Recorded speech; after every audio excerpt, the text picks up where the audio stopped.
السلام عليكم ورحمة الله وبركاته. اللهم صل وسلم وبارك على سيدنا محمد. ان شاء الله نعمل مع بعض وصفة جميلة جدا بالبسكوت اللي هو بتاع المدارس.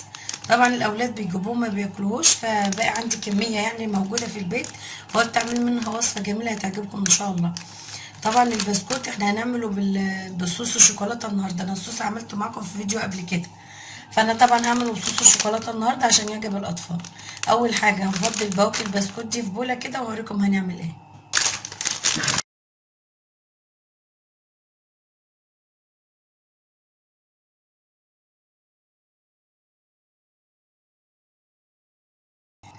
انا فضيت كده كميه البسكوت بتاعنا، وعلى فكره لو مش عندك البسكوت بتاع المدارس ده تعمليه باي بسكوت ساده عادي مفيش مشكله.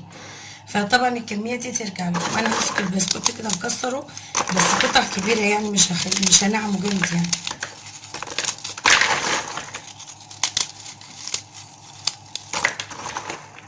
انا كسرت البسكوت بالشكل ده، ما نعمتهوش خالص وخليته كده خشن بالشكل ده.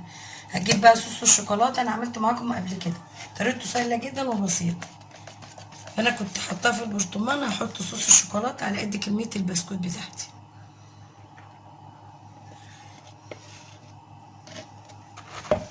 وهقلب من وسط تاني هحط.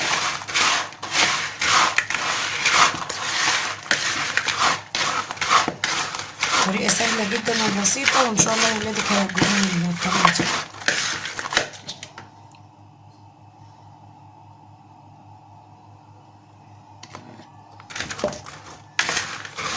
انا حاطة الصوص ده عندي في برطمان في التلاجة، كل ما احتاج منه الكيكة لأي حاجة باخد منه على طول.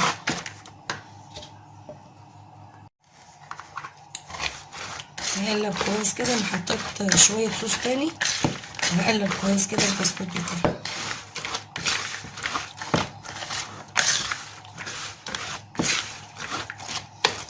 بقى بالشكل ده.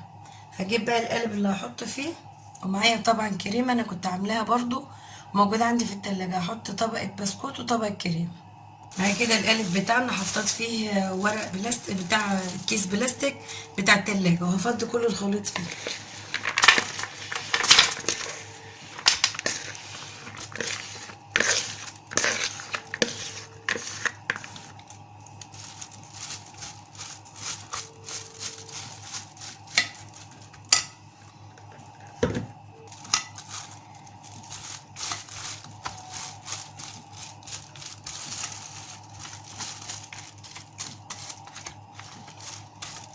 نوزعه كويس كده، نحاول نملى الفراغات كده مع بعضه عشان نحط طبقة الكريمة عليها. لو عايزة تكتفي بيها كده الطريقة دي مفيش مشكلة، غطيها بقى وحطيها في الفريزر لحد ما تمسك معاكي. حابة تحطي كريمة مفيش مشكلة عادي.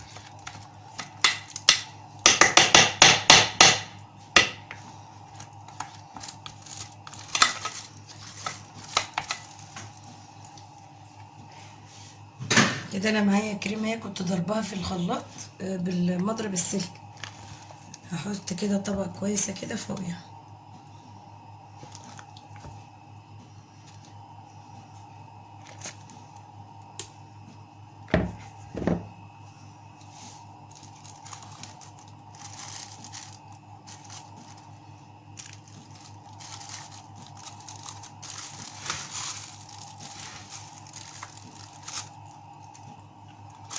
ده حطيت الكريمة بالشكل ده، بوزعها على الوش.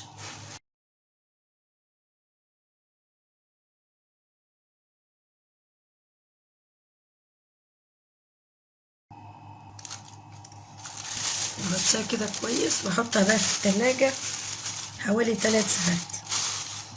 ومستعجل عليها حطيها في الفريزر، بس انا هحطها في التلاجة كده 3 ساعات، او لو هتعمليها بالليل تيجي تطلعيها الصبح بقى تقطعيها. وكده الوصفة بتاعتنا كده بعد ما طلعناها من الفريزر بالشكل ده، هنقلبها بقى في طبق تقديم.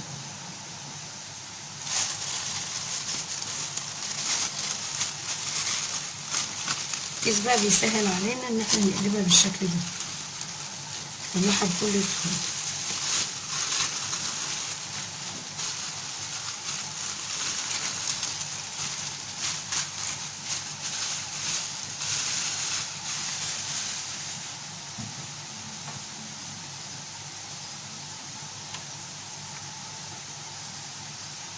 هقطعها بقى بالشكل ده.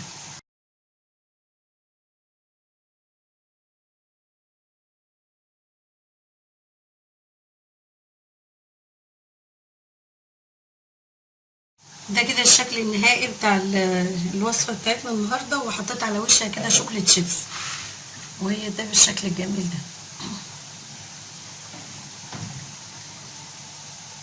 طبعا طبقة البسكوت بالصوص الشوكولاتة، ودي الكريمة، وده شوكولاتة شيبس، ودي شوكولاتة كنت انا عاملاها كده في ورقة ترانسفير. يا رب الوصفة تعجبكم، بألف هنا وشفا، والسلام عليكم ورحمة الله وبركاته.